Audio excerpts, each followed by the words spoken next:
Hey everyone, welcome to a quick overview of the difference between public relations, marketing, and advertising, and how those worlds are actually a lot more, um, we'll call them a lot more intertwined than they are sort of traditionally taught, right? And the advent of the internet technology and all things digital has made that happen.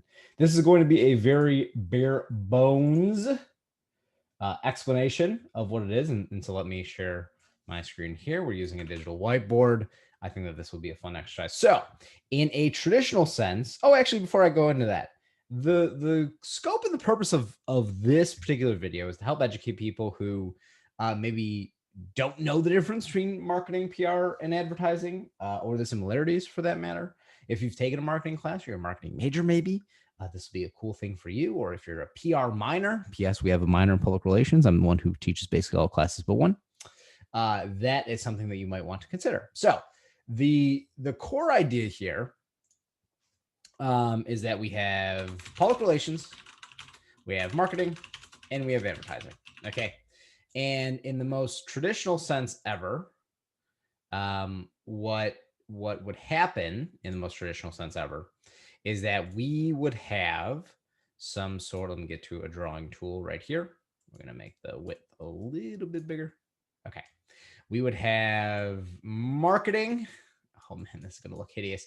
Marketing as the big umbrella. And then we'd have advertising and we have public relations. This looks like an absolute train wreck. So we're going to really quickly pivot. This looked a lot better in my mind. So we're going to pivot really quick into here. Okay. Stop sharing.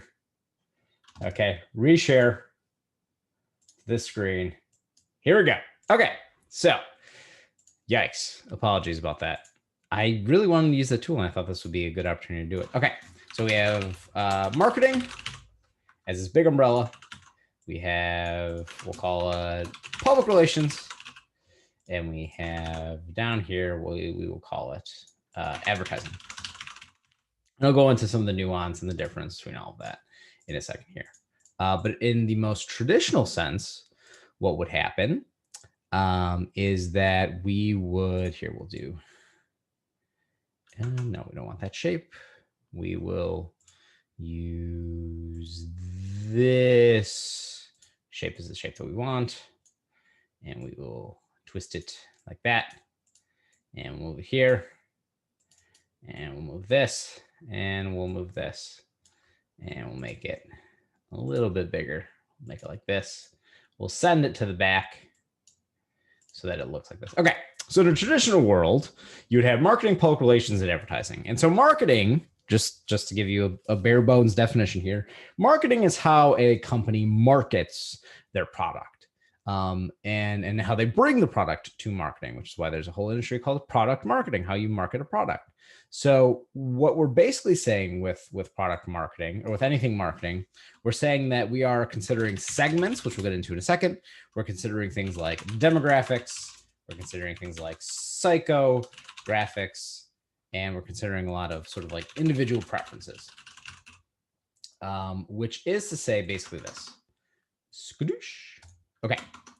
All of this is to say that when you are marketing a product, let's say you're marketing a product like, let's say a Yeti coffee container, keeps things cool or hot depending on your needs, that the company Yeti has a bunch of different segments of groups they target. Okay. So in a traditional model, and let's say an advertising model, and we're thinking back to billboards and TV ads and things that you see at the side of a bus stop, so on and so forth. The traditional advertising route would be, well, we're just going to put one big picture message that goes out to anybody that sees it, right? And it's the paid route. It's a very expensive paid route, but it's part of the marketing scheme to help market to different groups of people who might need a coffee thermos of some sort. Okay. In the case of marketing, that different products are marketed in different ways to different people, which is to say that there is probably a marketing scheme for Yeti for parents, right? There's probably some sort of messaging around parents, and you know, you don't actually get to drink your first sip of coffee in the day until the kids are finally at school. But don't worry, you have this cool thermos that keeps everything, your iced coffee cold or your hot coffee really hot. And so you don't even have to worry about when you pour it, but it'll always be at the ideal temperature, right? Basic marketing idea here. But you also have people who maybe work at construction jobs. You have just the generic 9 to 5 type of human who is commuting to work, is trying to save money on coffee. They don't want to spend money at Starbucks. And so here's a really good solution. So we have different segments, in other words, different groups of people. And those segments are comprised of different demographics. So age, biological sex, sometimes even gender, race, things like that. Then they also have psychographics, so individual wants and needs and desires, what they think about the universe, how they interact. Sometimes we have political leaning that influences how we market a product, and then also individual preferences. And so this has a lot to do with where these different segments get their information, what sort of overlapping ideas that they like. So for me, right, I'm a big basketball fan. I'm a big NBA fan. I don't know that there's an overlap in the world of the NBA and Yeti in terms of coffee, but there's probably an overlap in terms of, um, let's say, Zoom, the webcasting communication tool, and Yeti. You're in calls all day. You don't have time to get up and go make yourself a pot of coffee. You have your coffee right here, right? And so we have these individual preferences, these behaviors, all things that influence the marketing scheme. Again, advertising is a traditional route, although now more than ever, what we know is that there are what we refer to as targeted advertisements, and what that basically means is that we have big data that influences how brands interact with us. Okay.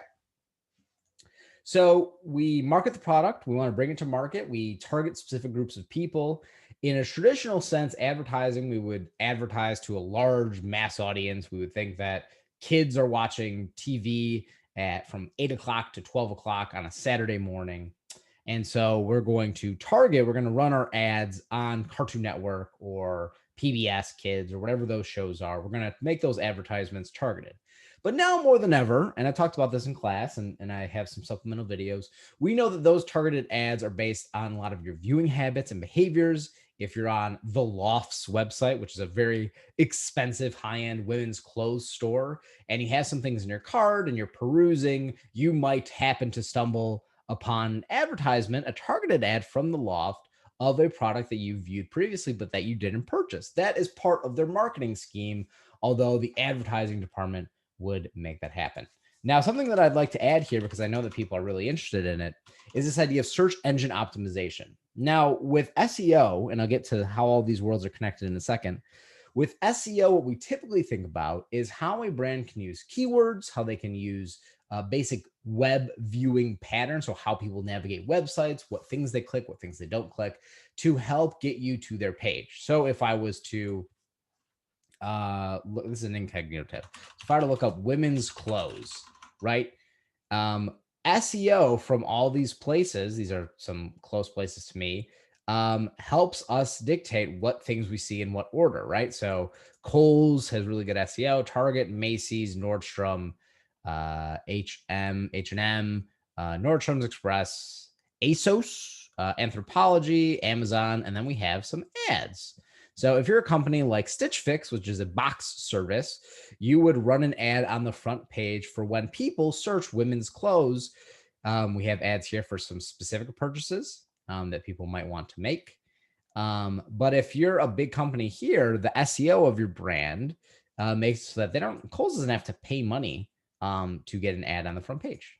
But companies like Stitch Fix, who are trying to promote their deals, Shine, I think that's how that's pronounced, Pretty Little Things, and then related searches, blah, blah, blah. Okay.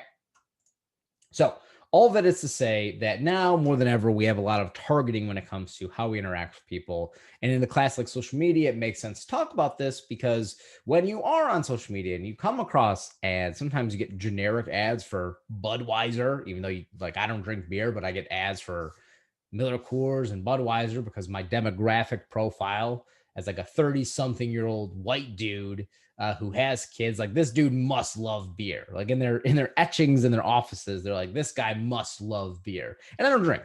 So a little bit failed, but we know that there's probably some targeted data that influences this.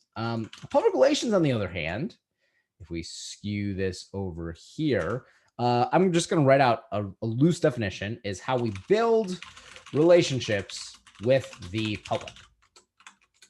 And public really means audience. And what we have here is influencer relations, partnerships, so on and so forth. So public relations, and this is sort of the, people think they understand marketing, people think they understand advertising. They're kind of common household names and words, and business schools really profit from selling programs like that. And that's not to say that there's anything evil about it, but public relations is a field shrouded in mystery. And what public relations basically does, and the way that I help people understand the definition of PR, is you just flip the words. How a brand, how a company builds relations with their publics. Now, publics typically means audience. What it will oftentimes mean also is consumers or customers. And so how does a brand best build relationships? And you can think about things like Yelp reviews. You can think about things like maintaining a social media presence on Instagram and Twitter and Facebook, and interacting with the audience and interacting with the people who are thinking about purchasing the product, who have purchased the product and love it, and they want to tell that story. It's also thinking about this idea of building influencer relations. So how do we tap into micro and nano influencers, and how do we pitch this story? How do we pitch a story to news outlets, or how do we pitch this story to journalists and have them write blogs or write content or write copy about the subject area? So ultimately, what we're looking at with these three things and how they overlap is that more than ever in sort of like 2014 on, that a lot of these worlds have blended together, for better or worse. I recall being on a website in the year 2010, and it was an NBA blog. It was a small NBA blog. And on this blog, there was a banner ad right at the top. So you clicked on the blog, there was a banner advertisement. And this, in a way, predates this idea of targeted ads, because it wasn't really pulling from my data. It was just a company, and I'll tell you the company in a second, but it was just a company who wanted to advertise for their basic profile of who they think would frequent their website. And by the way, this was probably influenced by pretty rich data. They had an idea of demographically what this person's background was, what the rough age was. They had some psychographic information, like they like basketball and that's why they're here. And so with that combination of things, they paid for a banner advertisement for all the things that met their criteria. And so I received an advertisement from when I went on this website for blackpeoplemeet.com. And I don't know if you knew this, but I do not fit some of the demographic details of that website. I don't think I would be able to even register a profile on that particular dating website. But the reason that I bring up that story and then juxtapose it with what we have now is that we have such complex algorithms and decisions when we view and navigate through websites in terms of what we see, when we see it, how often we see it. We know that we have ultimate competition for eyes and clicks, which is to say we have the rise of proliferation of clickbait article titles, and we want, our YouTube and our TikTok and everything to be visually and aesthetically pleasing, and we want to be allured into clicking it because it's something that we think we want or think we need. And so the data ultimately predates that. So the end of the story here is that a lot of these worlds are interconnected. Instead of it being marketing as a big umbrella in which PR and advertising fall into, if you are at let's say any sort of boutique agency or at a smaller agency, you probably have to have some proficiency, be able to talk the lingo of all three.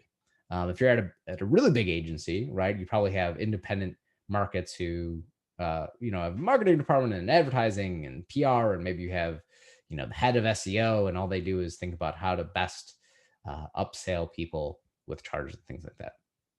So for those of you who are not as familiar with these worlds and universes, this is what you need to know.